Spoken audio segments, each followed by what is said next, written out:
Hi, I'm Jan from Our Serenity Homestead, and well, first of all, I'm going to stare at the deer right outside the window in my workshop. Oop, she saw me and ran off. But I do have Julie, the crazy goat lady. Hey! And we're going to do a class on fire starting. I'm going to hope to film most of it, unless it gets so cold that the battery dies on the camera. But anyway, so we're going to go over basic types of fire starting and all that stuff today. So this may be a short class, but hey, we're here to do it. Stand by. Okay. So while the heater is warming this room up, and before we get started, I wanted to make a few little tenders.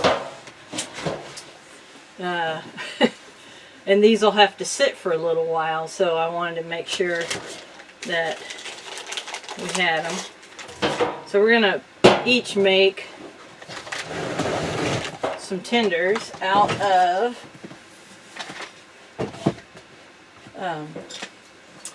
wax and sawdust and tissues, because we don't have any cotton balls with us, and I didn't want to have to go all the way back. We're at the workshop in the shed room. This is our little spare room that Archie helped me make about a year ago.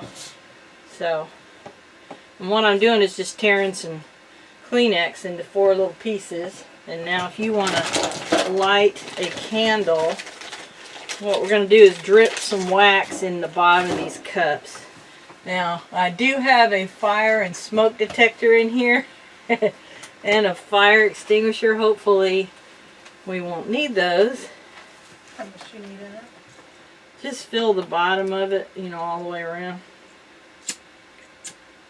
And I ain't waiting on the candle to do it, so I'm actually burning the candle. Show off. So it'll fill a little faster. So I'm just going to do 2 right here. What I'm doing is I'm melting wax into the bottom of the egg holder cup. Just enough to fill the bottom of that cup. Alright.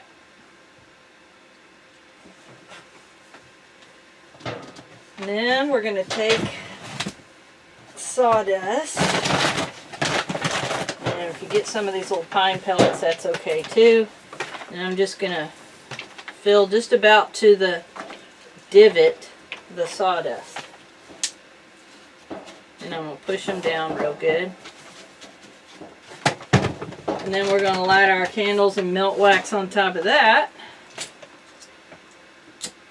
Cover the whole top of it with wax.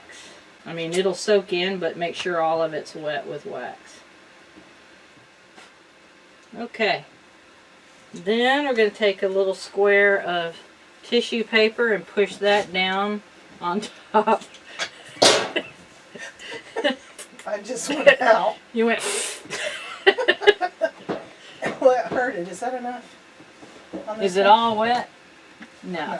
Here. Ow. Alright. Oh, that's yours. Thank you. Okay, now put your 2 tissue squares on top. And then we're going to wax it again. Oh, man. This is torture. It's hot. It is hot. Of course, you would usually prepare these before you go to the woods. Now I'm just going to sprinkle a little more powdery wood chip in there. Just a little bit. And wax that.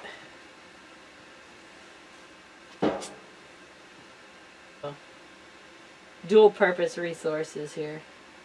Grill lighters that had the long stem on them, that might be easier to use, less painful. Because once the hood of the lighter gets hot, it's really, really hot. She just keeps lighting that fire starter. I'm just excited. Alright. Yep, that's good. So now we'll just set that aside and let it cool. And we'll go to our little handouts. I'll give you one since yours is across the room. Thank you very much. And what I did was I made a little handout talking about the different types of campfires. And these are typical types. There's a TP campfire, a log cabin or crisscross campfire. My favorite, the upside down fire, a star fire, a lean-to fire, a Swedish log fire, and a Dakota hole fire pit, or Dakota fire hole, or whatever. So those are the types we're going to talk about. We're going to build everything except the Dakota hole because we live on a rock. So we're gonna try to get to each of these types today. We'll see. We'll see how long it goes. But in order to make a fire, you have to have three things. You have to have a heat source, you have to have oxygen, and you have to have fuel. And there are basically three types of fuel. There is tinder, there is kindling, and then there's logs, or larger sticks. Usually tinder is the size of a pencil lead. Okay? And kindling is the size of a number 2 pencil up to your thumb.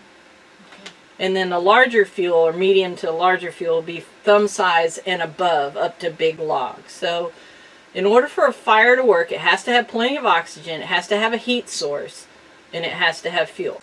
That's the triangle of a fire. And there's deer eating the acorn outside the window. Can you see her? No. Lean back this way. She's right there. Oh, I see your butt. Okay. So, what I have is a fire kit somewhere. This is my Jan's fire kit. I'm going to have one too. Maybe. I got money. In my fire kit, which is basically like a Case Logic computer bag. So I'm going to go through this fire kit right quick. This is one I built based on stuff I've been learning over the years and watching other people's fire kits. So in the zipper pouch, I have a magnesium bar with a striker and a ferro rod on top. So you can scrape off some of the magnesium and then strike the striker on the ferro rod. She just took off. She went the other way. Yeah. And also I have a piece of paracord on it. Because when you buy these things, they come with a little tiny piece of beaded chain. And that's just not enough. I have some very fine steel wool. And this is actually a very good fire starter if you have batteries. Very seldom do people go in the woods without a flashlight, and you can use the battery from your flashlight to start this. Just touch it on the 2 leads and it will catch on fire. I have a clear lighter so I can see that it has fluid in it, and I've wrapped my lighter in Gorilla Tape. So I have a lighter. I have a tea light candle. I have regular stick matches. I have a personal bellow for oxygen. And I have a Fresnel lens, which is basically a magnifier, so you can magnify the sun. And you ever magnified ants when you were a little kid, or started a piece of paper on fire with a magnifying glass? That's what this is for. Okay, and then I have, because 1 is none and 2 is 1, you don't ever have 1 of anything, 6 little birthday candles, because even though they're little, they burn. 100 yards of waxed dental floss, which would be a really good tinder, it'll burn.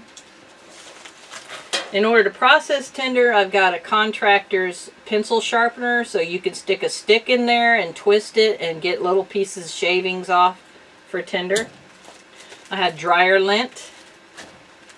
I have some char cloth that I made, and we're going to talk about more about char cloth. I have some 100% cotton patches to make more char cloth. I have fat wood, which is the resin fused wood inside of pine, and this is what it turns to as it ages. I have some Titan stormproof matches and striker. I have my little tin that I make char cloth and also char punk. Use punk wood, and I make char wood out of this punk wood. What's punk wood? Punk wood is the rotten interior spongy part of a rotten log. Oh. So you put punk wood in there, and then you put this in your coals for about 15 minutes, and you make charred wood. It catches a spark really well. I have 6 Vaseline or Neosporin infused cotton balls. Excellent. I have 100% cotton tampon, which is good tinder. And I have 2 pieces, I have 2, usually there's 1, of aluminum foil. So in case your ground is wet, you can put the aluminum foil down and start your fire on that. Or in case you need to gather water, you can fashion a cup and boil water in these things. So that's what's in my fire kit. Of course, with the tampon, you would cut little pieces of it, fray the cotton out, and use that as tinder. The stormproof matches, these things will burn for like a minute to a minute and a half. They have a very long burn fuse here, but you have to use their specific striker, so I put an extra striker inside. Now, usually they're in a plastic baggie, but I just had these toothpick box holder things. There it goes. Of course, we all know what to do with cotton balls and Vaseline, one of my favorite fire starters. Lint, the same way. You can even put it inside of a toilet paper roll to store it. Fat wood. The resin is what turpentine's made out of, and if you smell fat wood, it smells like turpentine. Yes. Highly flammable. Yeah, a couple of deer coming up. I'm getting hungry. Julie's excited about seeing the deer. There's 2 over there now. Alright, so let's talk about these bellows. I told you one of the triads of a fire, a good fire, is oxygen. Well, nobody wants to be putting a fire next to their face and blowing on it. So this little personal bellows is basically an extendable tube, and you blow in it, and it puts air directly where you need it. It's not going to enhance the fire, but you see how that does? Anyway, it comes in a little storage tube. These are pretty cool, invaluable actually. So a personal bellows to enhance the fire. Char cloth, which I made out of some 100% cargo pants that I tore up. I cut them into little squares and then I charred them. Because all you need is a heat source. It could be just a tiny little ember that you put in your tinder bundle, and that'll get you going. And then of course you just take a stick and you do like you're sharpening a pencil. Do like you're sharpening a pencil, and you'll get curly cues of tinder. But candles, we all know what candles do. But these are things just to get your tinder bundle started. Of course, the Strike Anywhere matches, they're kind of hard to find nowadays, but I make sure I keep a bunch of these at the house. Anytime I go to a estate sale and I find candles and matches, I always buy them. So we have bags and bags of lighters, matches, and candles all over the house. So, we're going to gather different types of tinder, natural tinder. We're not going to use paper. We're not going to use cardboard. No cooking oil. No cooking oil, no used motor oil. What we're going to do is go out into the surrounding wooded area and gather tinder. Now, when I talk about tinder, I talk about pencil lead size or smaller. Inside of tinders, there's called tinder bundles or bird nests, and there's a thing called fines. And fines is the little tiny grainy, itty bitty little teeny tiny stuff like this sawdust. Those are fines. And so what you want to do if you're using natural tinder, you want to build a bird's nest, and it needs to look like an actual bird's nest as much as you can with something very, very thin or fine reedy. There's a lot of broom sedge wood or broom sedge weeds around here. Perfect time of year because it's all brown, it's all dry. And we're going to gather broom sedge. We're going to bust the ends of it to make some fines. Build us a bird nest. Put a little bit of this sawdust in there, or not, maybe just a piece of char cloth. We're going to strike it with our magnesium striker. First we're going to put some magnesium in there, and then we're going to strike it with our ferro rods, and we're going to see if we can make a bundle.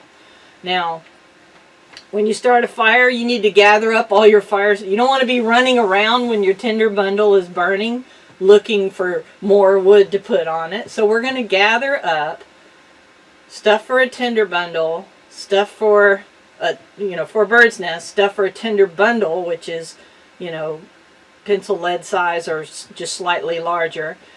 Then kindling, and we're going to have a whole bunch of it. So you want 10 times as much kindling as you do your little tiny tinder. So that's a big difference. You want a big old bundle of tinder or kindling as you do tinder. But you do want tinder. You have to have something to get fire. The idea is to build your fire lay, which is the way the fire is on the ground. Build your fire lay, get ready, get everything together, your tinder, bird nest, your tinder, your kindling, your medium stuff to get to regular size logs, and have it all laid out. So when you build your fire lay and you start that, as soon as that bird's nest starts, you got to start enhancing that flame and start adding to it.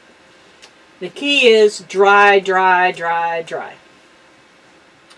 When you're going into the woods to get wood to burn, you want to find a dead tree. Usually the trees that are knocked down are good as long as they're up off the ground.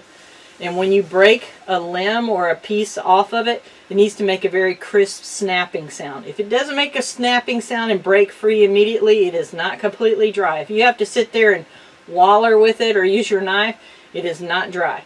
It might look dry, but it's not dry. So you want it to snap, you want it to make a clicking sound, and you want it to break free immediately. So what we're going to do right now is we're going to bundle up because it's, pretty cold outside. And we're going to go gather up stuff for our bird's nest, for our tinder, and for our kindling, and some medium-sized logs, because we're going to do a bunch of different types of fires. I don't want huge fires. And yes, when we open this door, all those deer... Well, she's walking away. Well, there's a big one right there that I could eat. I mean, she's huge. Yeah, I'm hungry. Jump into my belly. That is a big doe. Anyway, we're going to go gather those things, so I'll be right back with you. What do you think of my fire kit? I absolutely love your fire kit. I can't wait to get my own fire kit. I'm going to put your candle up here. I'm really glad that fire alarm isn't going off with the little smoke. So, am I going to need my knife when I go out? Probably. I mean, when you're in the woods, you don't only have your fire kit. Right. You usually have a knife or a hatchet or a machete or a saw, something to gather fire starting material with. Okay. I have a hatchet and a baton machete, so I'm going to use these two. Oh, well, I got a saw in the car. Julie's got a saw, so we're gonna get that together. But first, we got to bundle up. My ears are cold.